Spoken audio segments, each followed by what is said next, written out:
It's been 30 years since allegations of child molestation at a Manhattan Beach preschool shocked the country. Tonight, key people in the McMartin daycare abuse case talked to CBS 2 about what's happened in the years since.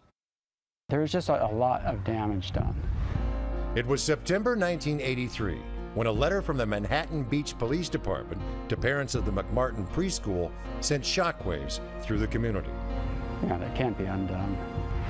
Based on an allegation of child sex molestation and the arrest of a McMartin preschool teacher, the letter asks parents to investigate if their child has been a victim.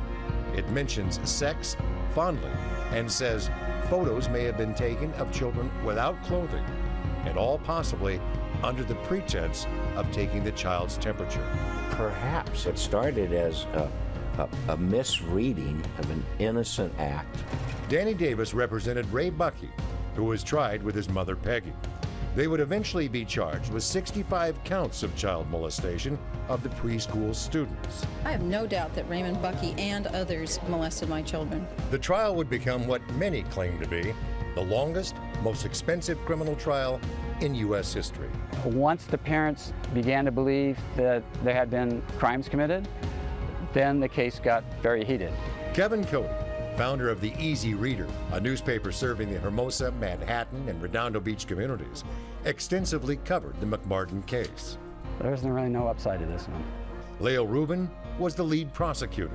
The strongest evidence, the physical evidence, the medical evidence, I think was very significant. That evidence from the prosecution was photographs taken at the Children's Institute International, CII, that they believe showed trauma to the genital area.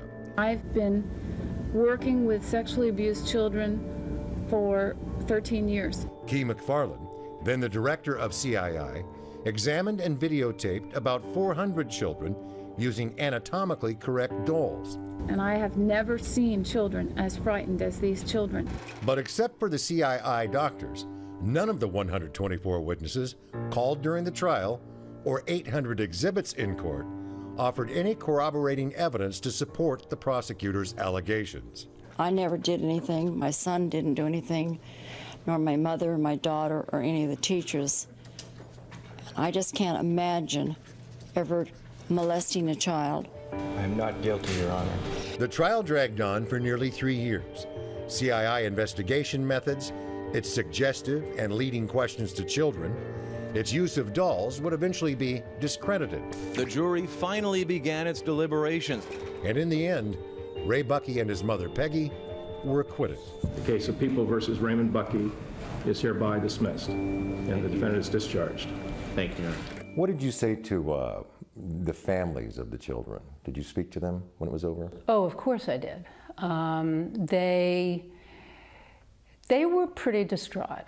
As for lead prosecutor Leo Rubin's thoughts on the defendant's innocence or guilt, I'm not comfortable commenting on any of them at this point in time. but Davis says about his client, Ray Buckey. He was singly the most heroic client I've ever defended, not only because he was innocent, but he endured it with a quiet wisdom.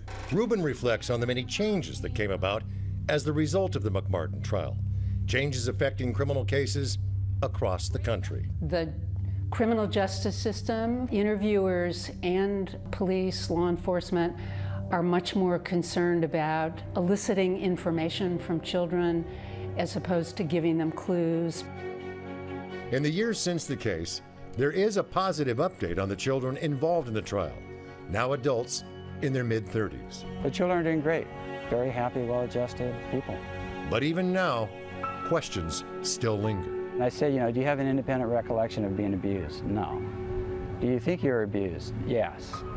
I've asked several times, are you interested in talking about this? They say no, and I say, okay, let's not talk about it.